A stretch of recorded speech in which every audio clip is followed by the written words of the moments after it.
The last hours of 5 teenage killers' death row inmates before execution. In the depths of human darkness, where evil and cruelty intertwine, there are stories that leave us haunted and questioning the limits of depravity. These are the tales of individuals who succumbed to the allure of wickedness, embracing paths that led to unspeakable acts of violence and destruction. Join us as we delve into their chilling narratives, exploring the depths of their descent into darkness and the consequences they faced for their heinous crimes. In their pursuit to prove their unwavering loyalty to Satan, the group deliberately sought out a man who embodied their twisted ideals. They held no regard for God, showing complete disrespect for his laws, rules, and everything associated with him. Their chosen target had the appearance they deemed fitting a man with long hair, a beard, and a rebellious aura, possibly a former drug user or biker. Convinced that breaking the 10 Commandments would solidify their allegiance, they embarked on a mission to defy God. At the age of 13, one of the group members, Sean Llers, attended Falls Creek, a youth camp in Oklahoma, where he became increasingly fascinated by occult practices. Through a girl he met at the camp, Llers was introduced to witchcraft and Satanism. Succumbing to the allure of power and control, he renounced God and immersed himself in Dungeons and Dragons. Blaming and resenting God for personal hardships, he gradually descended into the darkness of Satanism. His journey led him to commit horrifying acts, including the murder of a convenience store clerk. Later on, Llers tragically shot and killed his own parents while they slept, sealing his fate on death row. Despite international pleas for clemency and his conversion to Christianity, Llers was executed on February 4th, 1999 through lethal injection. Another individual, Stephen Judy, left a trail of darkness in his wake. After offering to help a woman with car trouble, Judy disabled her vehicle and proceeded to attack her and her children.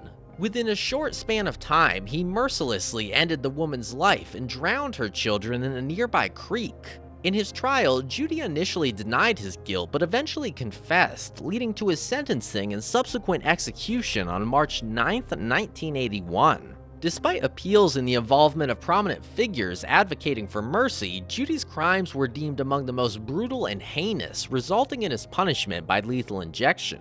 Charles Rumbaugh's life was plagued by criminal activities and encounters with the law.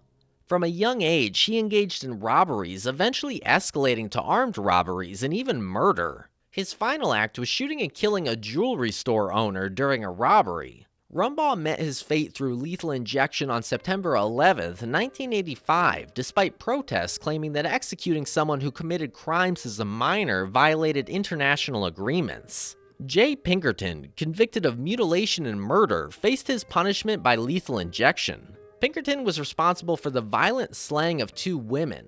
His execution took place after a failed escape attempt just 26 minutes away from his previous encounter with death row. His final words conveyed his acceptance and peace within himself and his faith, while his father witnessed the execution, grappling with grief. Pinkerton's crimes involved brutal acts of violence, and despite appeals for clemency, his punishment was upheld. George Stinney Jr.'s tragic story unfolded in 1944 when 2 young girls fell victim to a brutal attack and were killed. Stinney, a 14-year-old African-American boy, was accused of the crimes primarily based on an alleged confession. His defense was woefully inadequate, and the racially biased trial produced little physical evidence. Swiftly found guilty and sentenced to death by electrocution, Stinney's silence remained unbroken as he walked into the execution chamber on June 16, 1944. His execution serves as a stark reminder of the injustices and flaws prevalent in the legal system of that time. Each of these individuals represents a harrowing tale of darkness, crime, and the ultimate price paid for their actions. Their stories reflect the consequences of embracing evil, succumbing to misguided beliefs, and inflicting pain upon others. As we conclude this journey into the abyss, we are left with a profound sense of the human capacity for evil. The stories of these individuals serve as cautionary reminders of the destructive power that lurks within us all. They urge us to confront the darkness within ourselves, to choose the path of compassion and righteousness, and to resist the seductive call of malevolence. May these tales forever remind us of the importance of upholding the values of empathy, justice, and the triumph of light. over darkness.